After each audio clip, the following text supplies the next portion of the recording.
Pertama ya, dari orang kaya dan juga orang miskin ya. Karena gue juga punya kenalan orang yang miskin gitu loh, yang kerja sama gue ada yang masih golongannya miskin.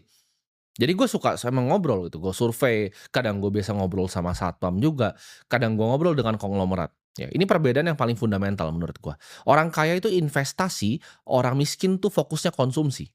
Jadi fokus tujuan hidup dari uangnya itu udah berbeda. Orang miskin tuh fokus ya kan, dia kerja, ya kan, dapat gaji, bayar cicilan, bayar tagihan, habis itu sisanya apa, ayo kita konsumsi. Pokoknya dia gajian ya, dia bayarin tagihan habis itu. Terus dia konsumsi habis itu. Uang itu cepat banget keluar dari orang miskin. Begitu uang datang nih, misalnya gaji 4 juta datang, sep, bayar tagihan, segini segini segini segini, sisa ada 400 ribu terakhir, ah ini pakai nonton bioskop sama pacaran sama cewek. Atau misalnya ada 200 ribu terakhir, ah ini beli kaos sama beli sepatu satu. Orang miskin tuh selalu nganggep uang tuh sebagai hal yang harus dikeluarkan secara cepat.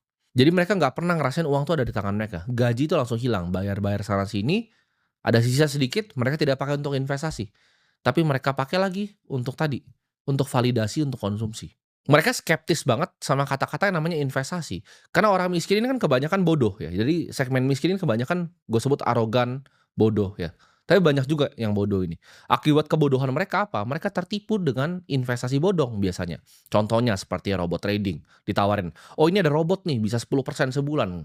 Orang miskin nih paling percaya hal-hal begitu, yang nggak kerja, yang mudah, yang gampang. Tapi kalau disuruh, "Oke investasi ya, ini lu pelajari nih ya, cara perusahaan bekerja tuh seperti ini, laporan keuangan tuh cara bacanya seperti ini, rasio keuangan tuh seperti ini cara bacanya." Mereka, "Aduh susah, ribet, pusing, nggak mau."